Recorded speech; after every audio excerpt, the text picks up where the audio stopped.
शुरू से ही गुजराती आते थे, फिर हिंदी मंगाए थे। शुरू के 1-2 भाग आए थे। क्योंकि हम गुजराती पढ़ के सुनाएंगे तो थोड़ा लोगों को पता लगेगा। नहीं कोई दिक्कत नहीं आई। नंबर भी नोट करके लाए। हाँ कोई दिक्कत नहीं आई। हाँ अगले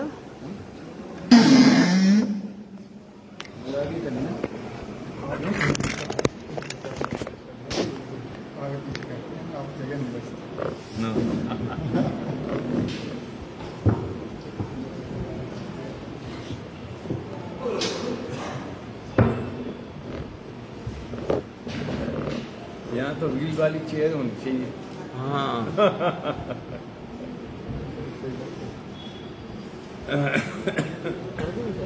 हाँ करूँगा।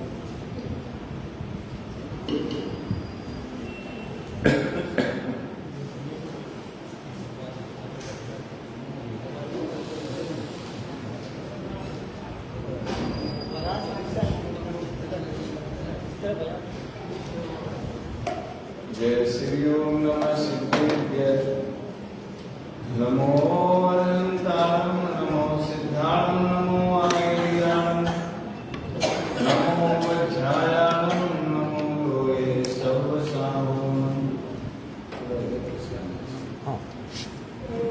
नमः समय साराय स्वानुभूत्या चकाशते चित्स्वभावाय भावाय सर्वभावान्तरच्छते अनन्तदर्पणस्तत्त्वं पश्यन्ति प्रत्यगात्मनः अनेकान्तमयी मूर्ति नित्यमेव प्रकाशताम् वन्दितु सर्वसिद्धे दोमचलमणोपमङ्गलिं पत्ते वोच्छामि समयपाहुड गिणिमो सुई केवली गणिनम।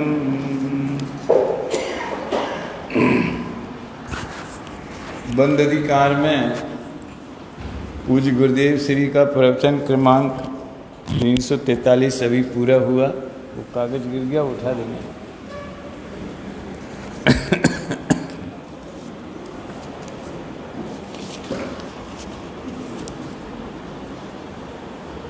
आत्मा की पर्याय में जो राग आदि भाव अनादि से हो रहे हैं वो क्यों हो रहे हैं, इसके बारे में समय सार में ही अनेक विवक्षाओं से कथन आया है, जिसमें मुख्य 2 विवक्षाओं की चर्चा कल के और आज के प्रवचन में हुई है।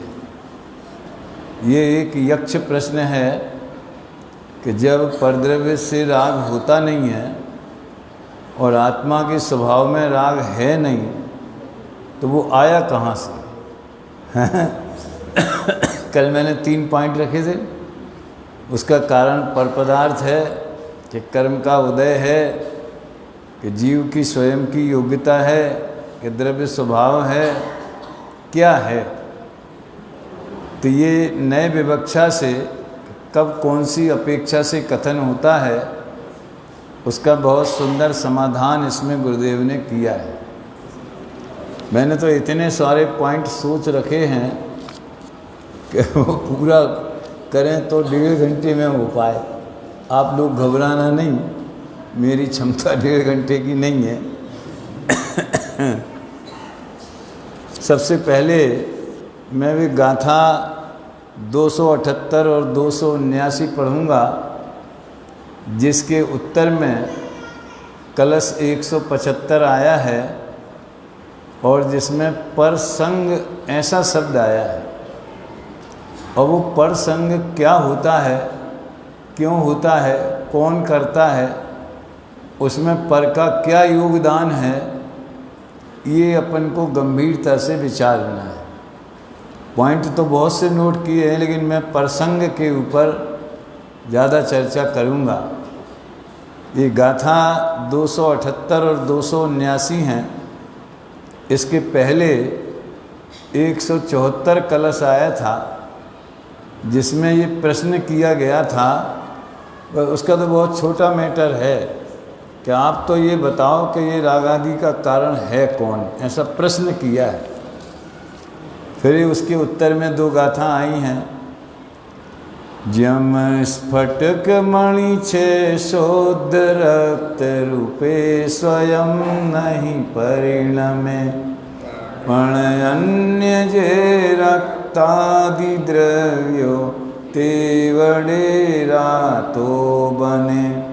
त्यम ज्ञानी पण छे शोध राग रूपे स्वयं नहीं परिणमे, पण अन्य जे रागादि दोषो ते वडे रागी बने।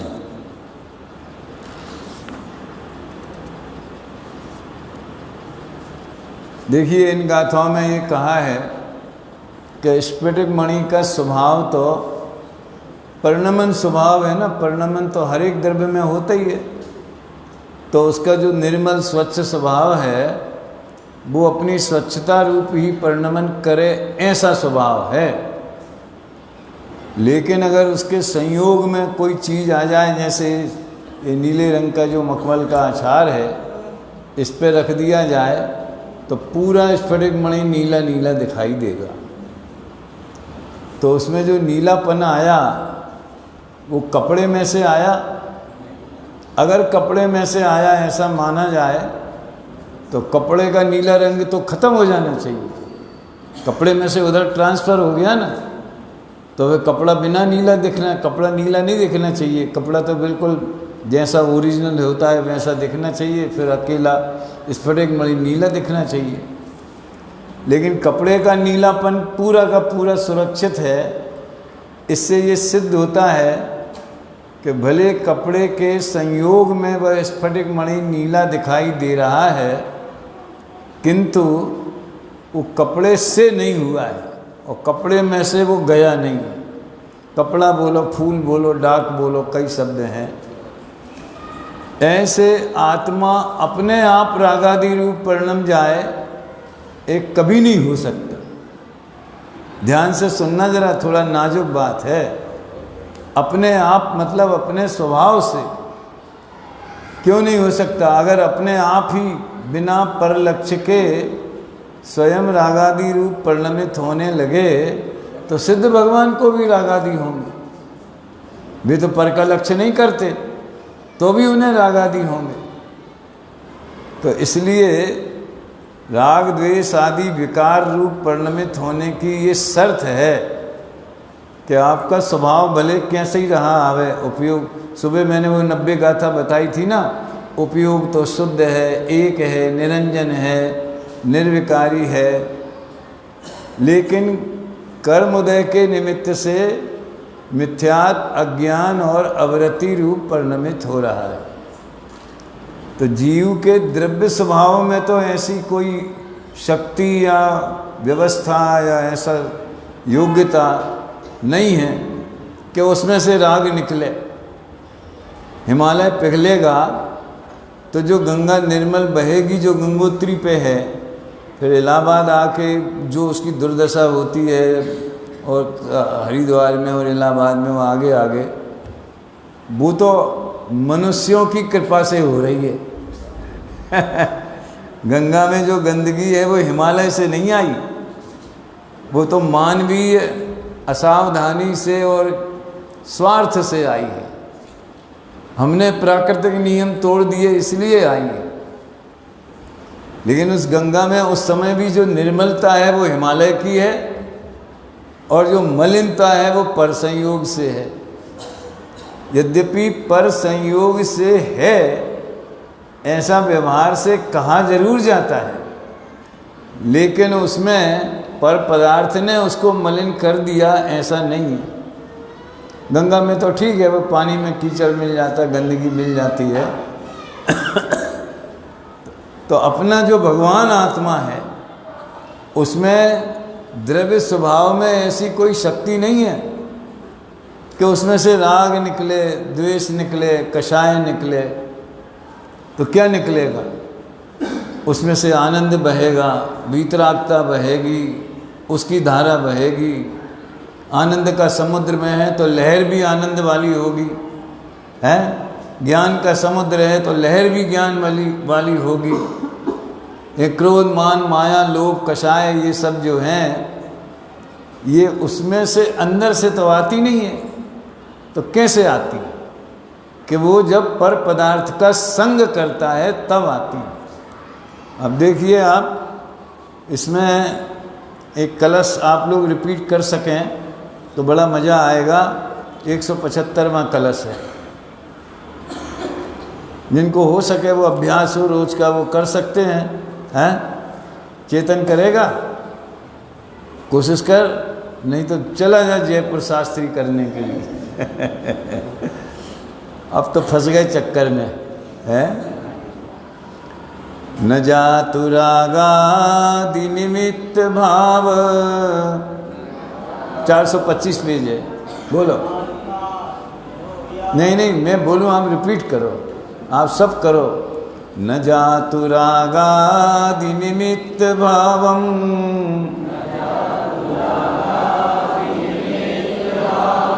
आत्मात्मनो याति यथार्क कांतः,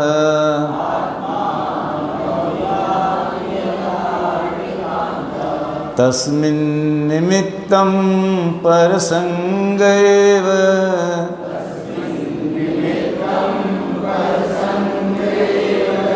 वस्तु स्वभावोऽयमुदेति तावत्।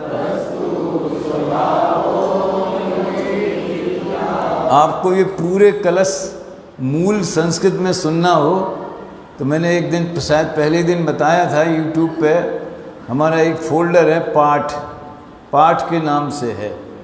तो उसमें पूरे 278 कलशों का आपको इसी धुन से, इसी आवाज़ में, बिना म्यूजिक के, थोड़ा सा हल्का सा, जैसे खीर में नमक डाल देते ना बुंदेलखंड में वैसा हल्का सा टच है। लेकिन वो सुनने का भी एक अलग आनंद है। इसका अर्थ क्या हुआ?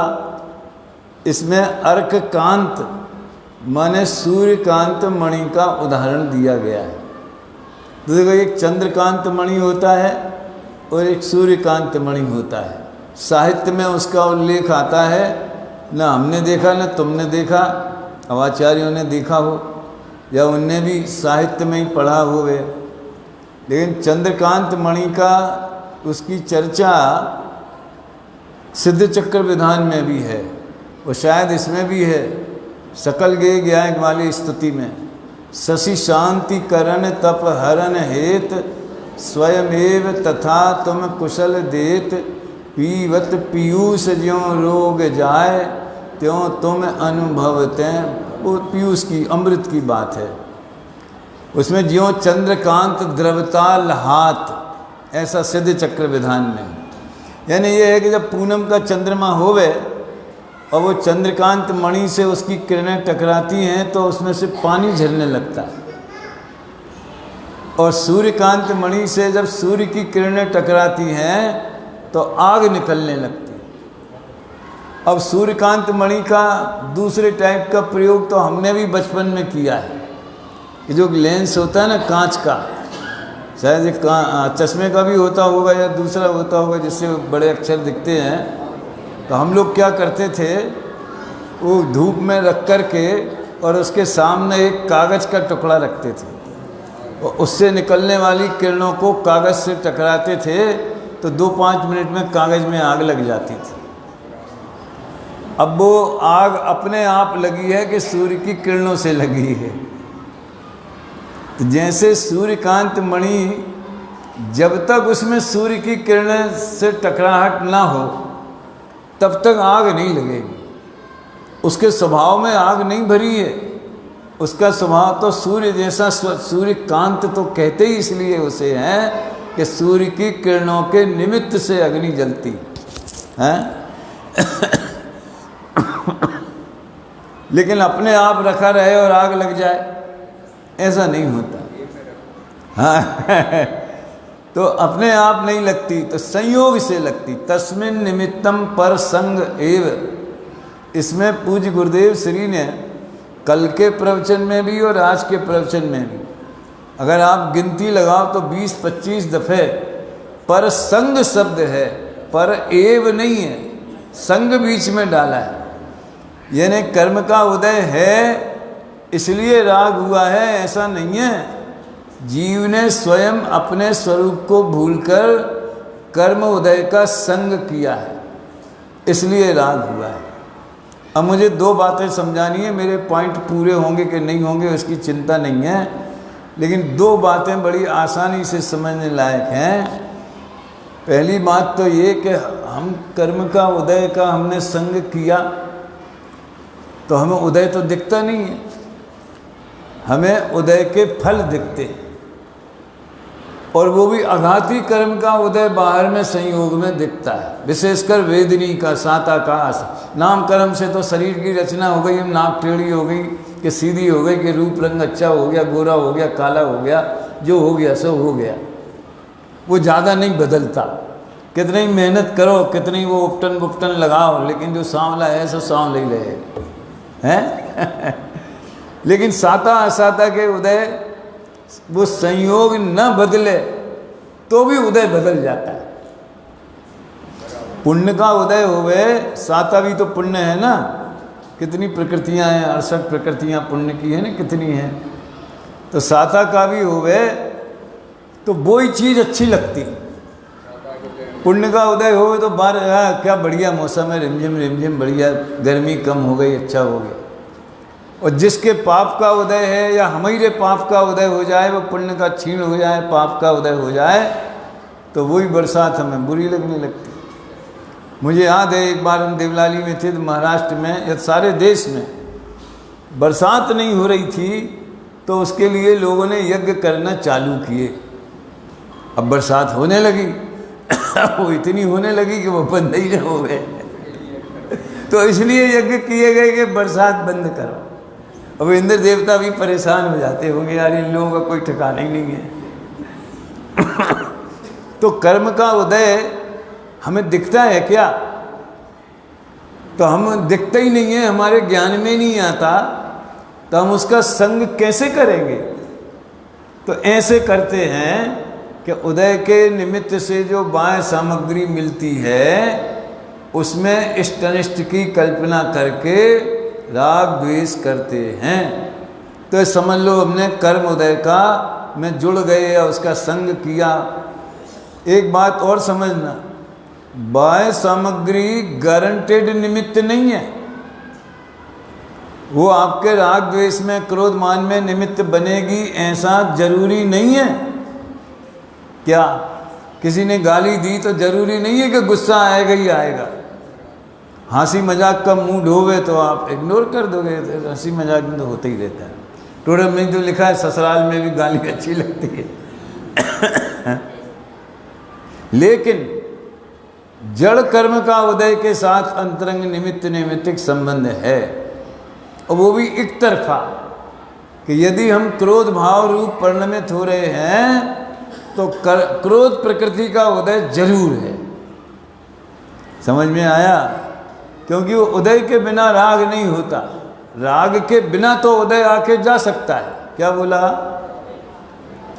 जीव राग न करे, स्वरूप में लीन रहा है तो उदय आके चला जाएगा, खिर जाएगा। लेकिन अगर राग किया है तो उदय जरूर है। अगर गड्ढे में गिरे हैं तो गड्ढा जरूर है, लेकिन गड्ढा है तो हम गिरेंगे ही गिरेंगे, ऐसा कोई जरूरी नहीं है। इसलिए बाह्य सामग्री को दोष मत दो। ये धर्म ये सिखाता है, उत्तम क्षमा मार्दव आर्जव सत्य सोच वगैरह ये सिखाते कि इसमें किसी का गाली सुने मन खेद न आनो, किसी का क्या दोष है। हमने अगर क्रोध किया है तो हमारे विकारी परिणाम हमारी भूल है। तो इस तरह से, और ये बंद अधिकार चल रहा है, और जब ये आएगा अपने विधान में तो वो कलश भी आएगा, शायद बाद में है कि सर्वम सदैव नियतम भवति स्वकीय कर्मोदयान मरण जीवित दुख सौख्यम। सब जीवों को जीवन मरण सुख दुख अपने कर्मोदय के अनुसार होते हैं। अब यहाँ गुरुदेव कहते कर्म के उदय से विकार नहीं होता। उन्होंने कल भी कहा था और आज भी कहा था, लाठी नाम का एक गांव है गुजरात में, सौराष्ट्र में, और संवत 1971, आज से 107 वर्ष पहले, 2078 चल रहा है ना, हम कैसे गणित लगा लेते हैं, समय सार को मिले 100 साल हो गए ना, तो समय सार संवत 1978 में मिला था, आज 2078 हो गया, अब तो 79 चालू हो गया। तो 107 वर्ष पहले, और संप्रदाय में दीक्षा लेने के 7 वर्ष पहले, समझ में आया? एक वर्ष बाद 1970 में उन्होंने दीक्षा ली थी, और 1971 में सभा में घोषणा करी, कर्म के उदय के कारण विकार नहीं होता, जीव अपनी भूल से विकार करता है। तो एक सेठ जी उनसे उलझ पड़े कि तुम कहाँ से लाए ये बात तो गुरु ने नहीं कही, तुम्हारे गुरु ने जिनसे तुमने दीक्षा ली, तुम कैसे ले आए? क्योंकि तीनों समाज में, अपनी दिगंबर समाज में, जे कर्म बड़े बलवान जगत में पेरते हैं, शुद्ध विदुल खंडी गीत बचपन में सुनते थे हम, हैं? आप लोगों ने, किसी ने, नई पीढ़ी वालों ने सुना होगा, पता नहीं। अब तो नई नई भक्तियाँ आ गई, बहुत सी आउट ऑफ डेट हो गई हैं। तो उन्हें भगवती सूत्र, जो उनके यहाँ एक ग्रंथ है, उसकी कोई गाथा वाथा बताई थी।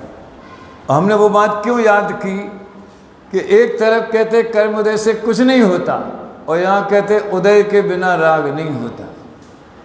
ये जो कलश है ना, तस्मिन् निमित्तम परसंग एव, तो पहली बात तो ये समझना कि हम कर्म माने ज्ञाना वर्णादि दर्शना वर्णादि। सुनो, घाती कर्म के उदय को तो हम भोगते हैं। अब किसी का मंद बुद्धि है, 10 दफ़े पढ़ता है तो भी याद नहीं होता है, तो वो खेद कर जानता है कि यार हम में ज़्यादा वो प्रतिभा नहीं है, और कोई ब्रिलियंट है बिल्कुल, एक बार में याद हो जाए अकलंक जैसा, तो वो अपने क्षयोपशम को जानता है, उससे सुखी दुखी नहीं होता। सुख दुख होता है मोह से। कषाय तीव्र है तो दुख होगा, तीव्र दुख होगा। दोपहर में आए थे, कषाय मंद है तो मंद दुख होगा। ज्ञानावरण, दर्शनावरण और अंतराय का उदय दुख का मूल कारण नहीं है। क्या शब्द बोला? मूल सहायक कारण है, मूल कारण नहीं है। कोई जीव को बिल्कुल शिवभूति मुनि को ज्ञान बहुत कम होवे, लेकिन 3 कषाय का अभाव है तो आनंद में रहते। और कोई 11 अंग 9 पूर्व जितना क्षयोपशम उसका हो जाए, बहुत ज्ञान खुल जाए अंग पूर्वों का, लेकिन मुझे क्षयोपशम ज्ञान है ऐसे अभिमान में वो दुखी रहता है।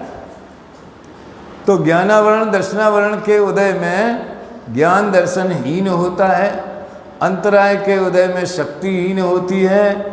तो हम उसे भी भोगते हैं, जानते हैं, लेकिन मोह के उदय से सुखी दुखी होते। तो वो घाती कर्मों के निमित्त से हमारे परिणाम में फर्क पड़ता है, हमारे अंदर आता है, जीव के भावों में, ज्ञान में, दर्शन में, श्रद्धा में, चारित्र में। लेकिन अघाती कर्म का उदय हमारे अंदर कुछ नहीं असर नहीं करता, वो सारा खेल बाहर दिखाता है।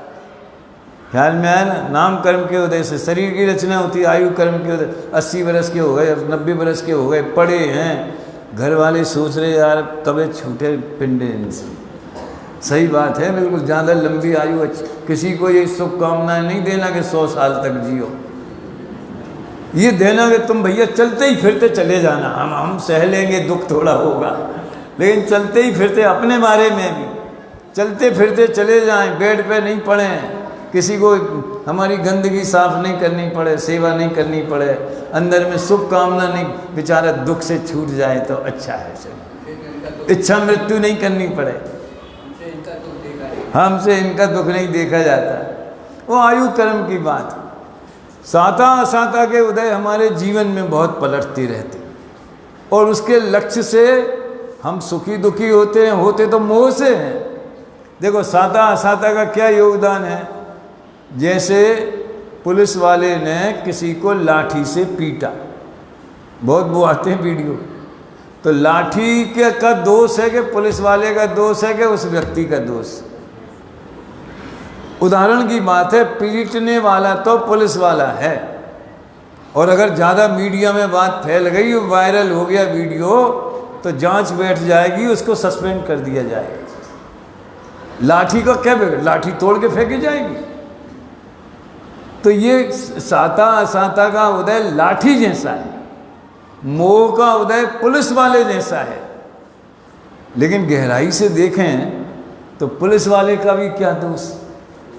तुमने अपराध किया है, तुमने गाड़ी गलत पार्किंग कर दी, किसी माँ बहन को छेड़ा, कोई गुंडागर्दी करी, कुछ भी तो किया होगा ना, तभी तो अपराध हमारा, सजा देने वाला पुलिस और सजा देने का साधन उसकी लाठी। क्लियर है ना?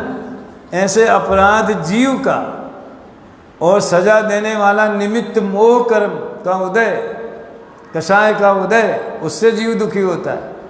और लाठी मतलब बाह्य सामग्री मिलती है ये वेदनी कर्म के उदय से। तो हमने इसका संग किया, कर्म उदय का संग किया, माने वेदनी कर्म का उदय का लक्ष्य किया, साता असाता का। अब एक बात मार्मिक जो है, पर संग किसे कहते हैं? इसमें है न, तस्मिन निमित्तम पर संग एव। तस्मिन माने उसमें, किसमें? रागादि भावों की उत्पत्ति में निमित्त है कौन? कि पर का संग है। पर का कारण, पर के कारण जीव राग कर रहा है ऐसा नहीं, पर का संग कर रहा है। अब मुझे बताओ, तो संग किसने किया? हमने के पर पदार्थ ने? जैसे एक कार खड़ी है, संग का उदाहरण हमने पहली बार देखी और हमारा भी विचार था कि हमें भी कार लेनी, तो वो देख के हमें विचार यार ऐसे ही कार अपन लेंगे। किसी का मकान देख के ऐसे ही अपन बनवाएंगे तो ऐसे ही बनवाएंगे। तो जो हमारे अंदर लोभ कषाय पैदा हुई कार देख करके, तो उसमें कार ने लोभ कषाय पैदा की है कि हमने खुद ही की? तो पर का संग कार ने तो संग नहीं किया आत्मा का, आत्मा ने कार का संग किया हमारी पर्याय ने, है ना? और संग कहते किसे हैं? क्या साथ में रहने मात्र को संग कहते हैं, या उसके प्रति हमारी कोई वृत्ति होवे, मन से, वचन से, काय से? अब जैसे मान लो आप आजकल हम 3rd AC में जाते, 2nd AC में जाते, अपने गए और अपना कोई प्रवचन लगा लिया, कोई भजन लगा लिया, नहीं तो आराम ही कर रहे। अब बाकी की 3 सीटों पे कौन आया कौन नहीं आया, तो साथ में तो जा ही रहे, लेकिन संग नहीं किया, कोई चर्चा ही नहीं है, कोई बात ही नहीं है, कौन फालतू उलझे। और कैसे आदमी हैं, क्या खान पान है, क्या उनके विचार हैं। बहुत से लोग चाहे जिससे तत्व ज्ञान बघारने लगते हो, बहस होने लगती, सुध सागर जैसी गलती हो जाती। आजकल तो भैया और ही खतरनाक है, कुछ भी नहीं बोलना है। तो साथ है पर संग नहीं है। और जो हमारा बेटा 10,000 किलोमीटर अमेरिका में बैठा हुए, तो साथ में तो नहीं है, लेकिन संग है। चिंता लगी रहती, भले फोन नहीं होवे, उसे फुर्सत नहीं है, हमको फुर्सत नहीं मिली, शिविर में चले गए, समझ में आया ना, लेकिन चिंता लगी है। तो हम अपने विकल्पों में, कहने का आशय यह है कि हमारे भीतर जो पर के लक्ष्य से राग द्वेष होते हैं, वो राग द्वेष होने कोई संग बोलते। अगर राग द्वेष नहीं है तो संग किस बात का? सोचो आप, केवली भगवान को समोसरण का संग है, पूरी सामग्री है। अरे उनकी तो औदाई की क्रिया को भी छाई की बोलते, प्रवचन सार में है ना। समोसरण की विभूति है हिंदी अब ठीक है, कोई वैसे मैं तो मेरे टैब में भी निकाल ली थी, लेकिन उसकी बैटरी 0 हो गई, तो फिर मैं गुजराती के नंबर भी लूट करके लाया, आप ये निकाल रहे थे, कोई बात। मुझे तो संग का बहुत स्पष्टीकरण करना है। संग यानी राग द्वेष करने कोई संग कहते हैं।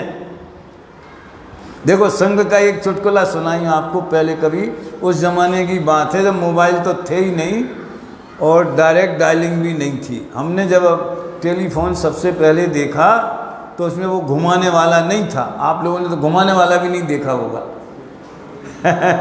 सब मोबाइल युग में पैदा हुए।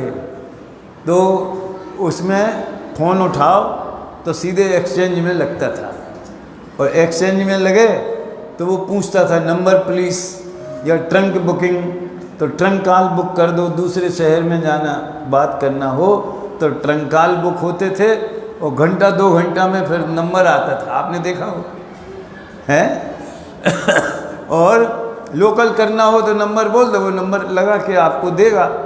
टेलीफोन एक्सचेंज गवर्नमेंट ने रख रखे थे इस काम के लिए। तो एक बार क्या हुआ, एक दोस्त ने अपने दोस्त को फ़ोन किया तो भैया मैं बहुत संकट में हूँ, मैं इमरजेंसी है, आप जल्दी से जल्दी मुझे 10,000 रुपये की व्यवस्था कर दो। अब इसे न तो देना थे और न मना करना था। हेलो, आवाज़ नहीं आ रही है, आवाज़ नहीं आ रही है, क्या बोल रहे हो, ऐसा बोलने लगा।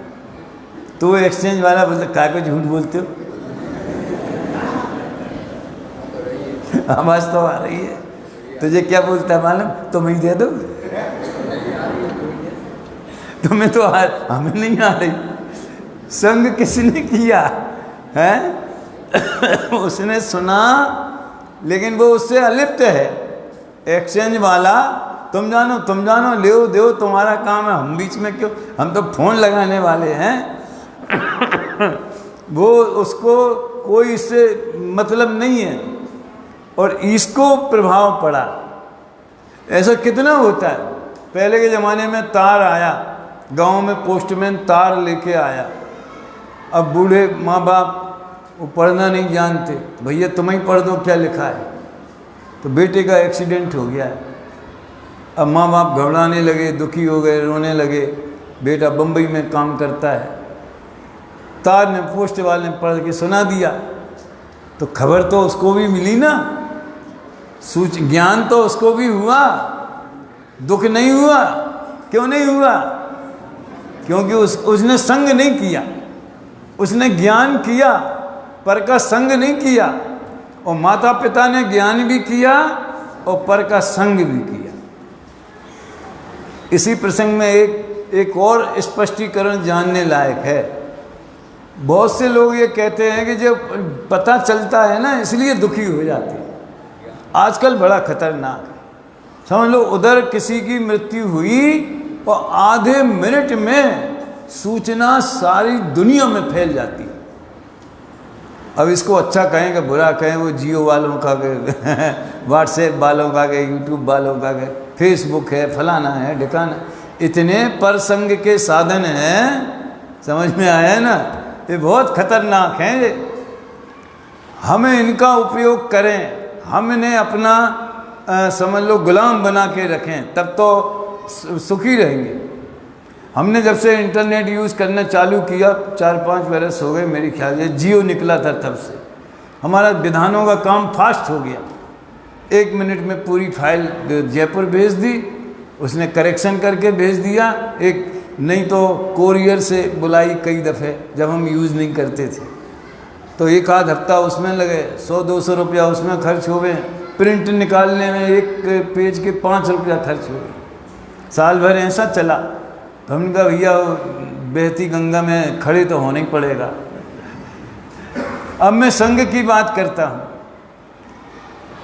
एक समझ लो कोई ताजमहल है या कोई भी बाह्य विषय सामग्री है, एक मिथ्या दृष्टि देख रहा है, एक चौथे गुण स्थान वाला देख रहा है, एक मुनिराज देख रहे हैं, और केवली के ज्ञान में भी झलक रही है। कितने जीव पकड़े? मिथ्या दृष्टि, सम्यक दृष्टि, मुनिराज और केवली भगवान। 4 जीवों ने ज्ञान किया। भले वो ज्ञान की स्पष्टता में फर्क होवे, केवली भगवान तो सकल प्रत्यक्ष ज्ञान में, अतीन्द्रिय ज्ञान में जानेंगे, समझ में आया ना। और मुनिराज अपने ज्ञान भाव से जानेंगे। तो जाना सबने, लेकिन संग किसने कितना किया। जो समझ लो अज्ञानी जीव है, मिथ्या दृष्टि है, वो जानने के साथ साथ राग द्वेष भी कर रहा, अनंतानुबंधी राग द्वेष हो रहे अभिप्राय में। और मान्यता ये है कि ये मेरा, मैं ज्ञाता हूँ, ये मेरा ज्ञेय। अरे तेरा ज्ञान अपने ज्ञान स्वरूप को ही प्रकाशित कर रहा है भाई, उसे देख, उधर क्यों नजर दौड़ाता है। समझ में थोड़ा सूक्ष्म बात है ये ज्ञान ज्ञेय की, सुपर प्रकाशक की। लेकिन मान लो जो मंदिर को एक सम्यक दृष्टि देखे, एक मिथ्या दृष्टि देखें, एक मुनिराज देखें और केवली देखें, चार जीव देखेंगे तो मिथ्या दृष्टि कहेगा अच्छा इन लोगों, अगर अपना द्वेष रखने वाला होगा, बहुत पैसा हो गया सौंदर्यों के पास, क्या आलीशान मंदिर बनाया है, एकांत मत का प्रचार करेंगे यहाँ से, वो द्वेष करेगा। और दूसरा कोई होगा जिसको राग होगा, जिसने थोड़ा योगदान पैसे का किया होगा, 1 लाख 2 लाख 5 लाख रुपया, तो वो कहेगा हमारी मेहनत सफल हो गई। देखो ज्ञान सबने एक सा किया, संग कौन किस तरीके से कर रहा है, समझ में आया। ज्ञान सबने एक सा किया, लेकिन जिसने मेहनत की है, और अगर उसे भेद विज्ञान नहीं है, प्रभु की कृपा से, भगवान महावीर की कृपा से, कोई पारसनाथ की कृपा से हमारी मेहनत सफल हो गई, 10 साल की मेहनत सफल हो गई, वो ऐसा मानेगा, उसे पुण्य भी बंधेगा और मिथ्यात्व भी बंधेगा। सम्यक दृष्टि देखेगा तो वो ये माने, उसे भी हर्ष होएगा, इतने जीव लाभ लेते हैं, ऐसी बीतराग वाणी का प्रचार प्रसार होता है, वो ऐसे भाव करके पुण्य बांधेगा, लेकिन उसे अनंतानुबंधी राग द्वेष नहीं होंगे, इसलिए उसका संग कमजोर है।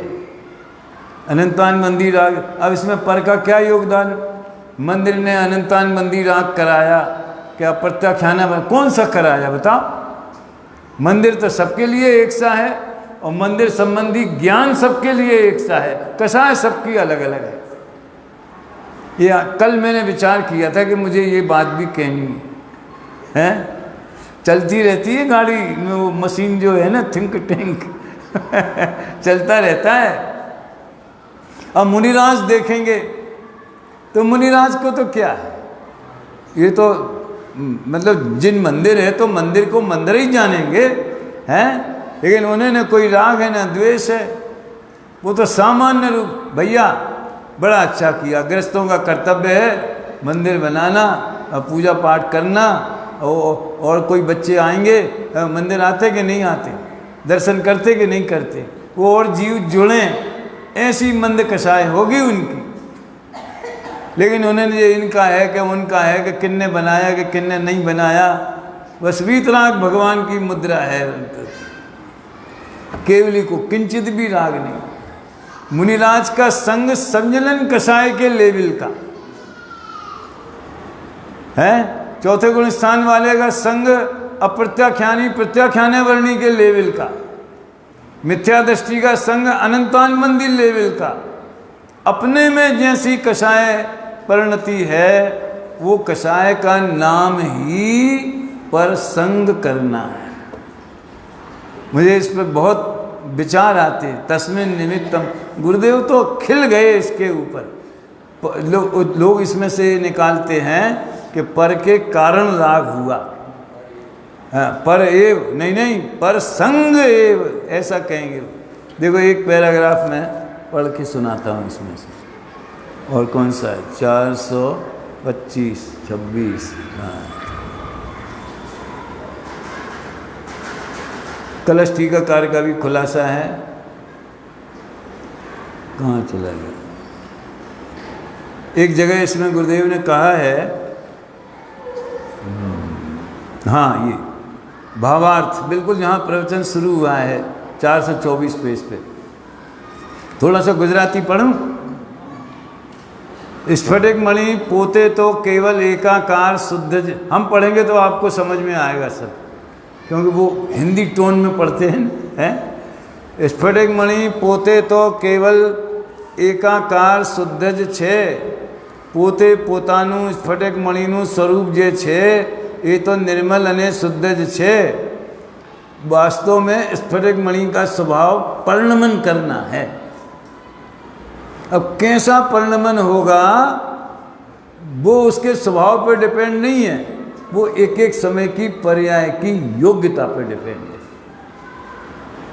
देखो आपने कार खरीदी और ड्राइवर रखा, तो कार का क्या काम है? चलना। ड्राइवर का क्या काम है? चलाना। अब कहाँ चलना, इससे तो कार को कोई मतलब नहीं ना। कितना सरल स्पष्ट उदाहरण है। कहाँ जाएगी? शिखर जी जाएगी, गिरनार जी जाएगी, कश्मीर जाएगी। इससे कार को, इसका कार में लिखा है कि कहाँ जाएगी? वो बात अलग है कि वो केवली के ज्ञान में है कि वो कहाँ जाएगी। ये कार का काम तो चलना है, ड्राइवर का काम तो जहाँ आप कहो वहाँ ले जाना है। अब कब कहाँ जाएगी ये जो उस पर हुक्म चलाएगा, मालिक होगा, जो भी होगा, वो वहाँ चली जाएगी। ऐसे आत्मा का स्वभाव तो परिणमन करना है। अब उस परिणमन में मिथ्यात्व होगा कि क्रोध होगा कि कषाय होगी, समझ में आया ना, कि सम्यक्त होगा कि वीतरागता होगी कि केवल ज्ञान होगा। क्या नाम भैया? प्रकाश जी क्या नाम है? वो उस हर एक पर्याय की स्वतंत्र योग्यता निश्चित है। ये जो रहस्य गुरुदेव ने बताया, इस सारे द्वादशांग का सार है ये। तो इससे हमें क्या फायदा हुआ? हम निर्भर हो गए। अब जो पर्याय आने वाली होगी वो जैसी योग्यता लेके आएगी। लोक में एक कहावत है, दाने दाने पे लिखा है खाने वाले का नाम। हमने दो चार कड़ी और जोड़ दी है। नोट नोट पे लिखा है पाने वाले का नाम, कुर्सी कुर्सी पे लिखा है बैठने वाले का नाम, पर्याय पर्याय पर लिखा है उसमें होने वाले भावों का नाम, ज्ञान ज्ञान पे लिखा है उसमें विषय बनने वाले ज्ञेयों का नाम। हमें तो सहज जो होता है सो जानते रहना है। तो इसमें नीचे गुरुदेव ने एक वाक्य लिखा है, वो मैं बताना चाहता हूँ।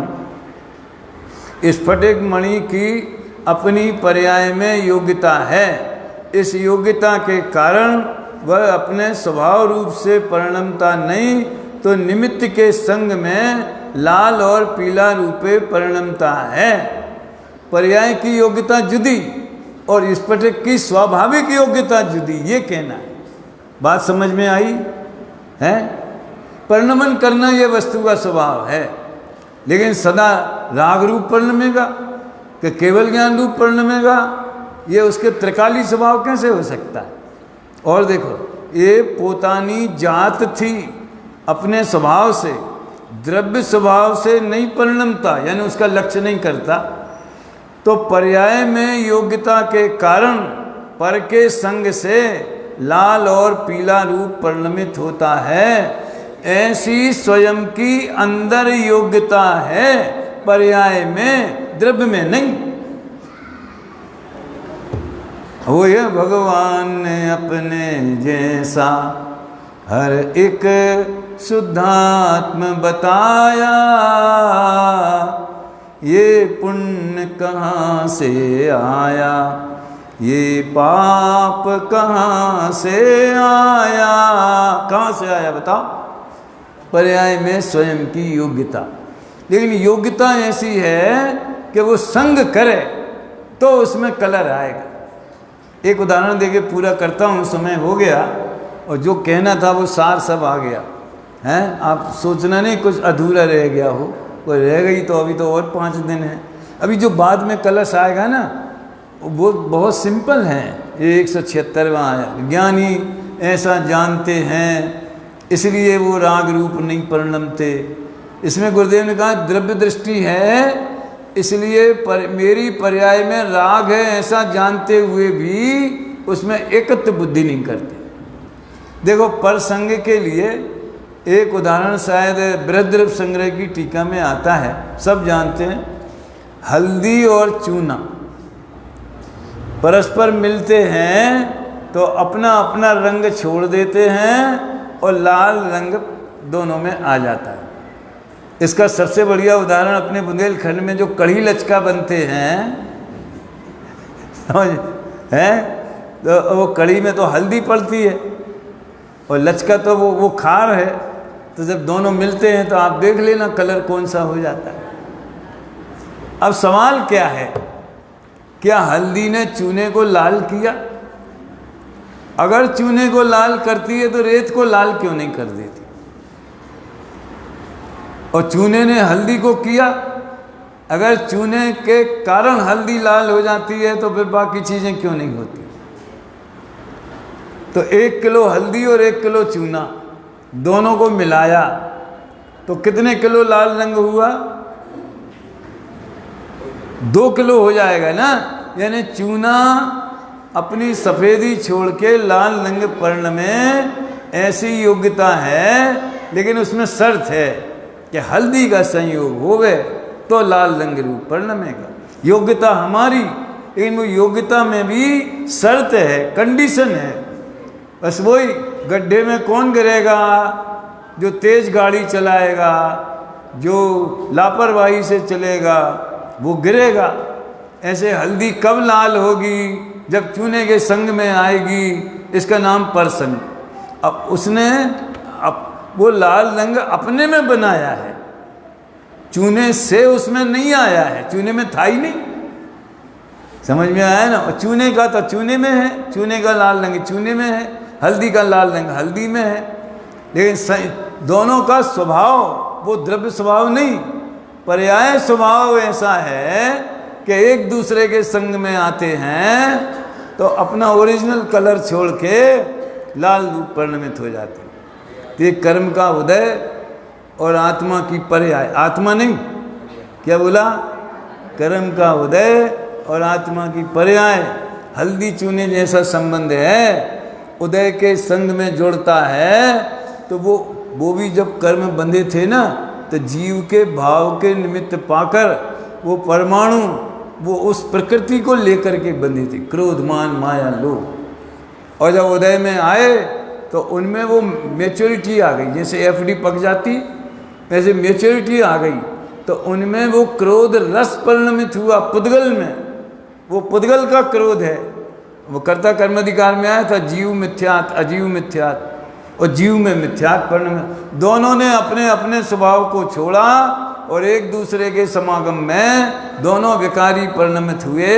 ऐसी दोनों की योग्यता है। तो भैया इतनी लंबी कथा कही, सार क्या है उसका? क्या है वो? हमने गुरुदेव को सन 69 में एक गीत बना के सुनाया था।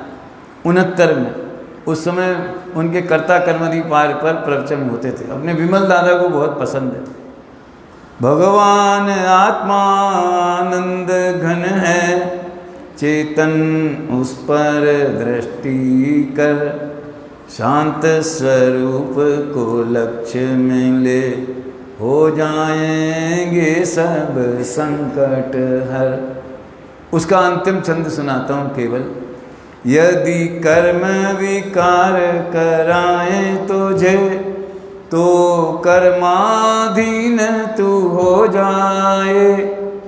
ऐसी स्थिति में सुन चेतन, तुझे शाश्वत सुख ना मिल पाए, तुझे शाश्वत सुख ना मिल पाए। तू चेतन कर्माधीन नहीं है, पूज्य गुरु की कड़ी मोहर। मोहर समझते? सील लगा दे। शांत स्वरूप को लक्ष्य में ले, हो जाएंगे सब संकट हर। तो भैया हमारी वर्तमान पर्याय की योग्यता से ही उसमें राग द्वेष होते हैं। तो हम भी छुट्टे हो गए ज्ञायक भाव, और कर्म को भी दोष नहीं देना और नो कर्म को भी दोष। जिसकी ऐसी दृष्टि होती है उसी क्षण उसके अनंतानमदी राग द्वेष दूर हो जाते हैं। फिर बाकी की यात्रा अपने आप होती है। समय हो गया, अभी जो भैया ने बताया है आप लोग ज़रूर उसमें अटेंड हो गए। अभी अपन विनय करते हैं।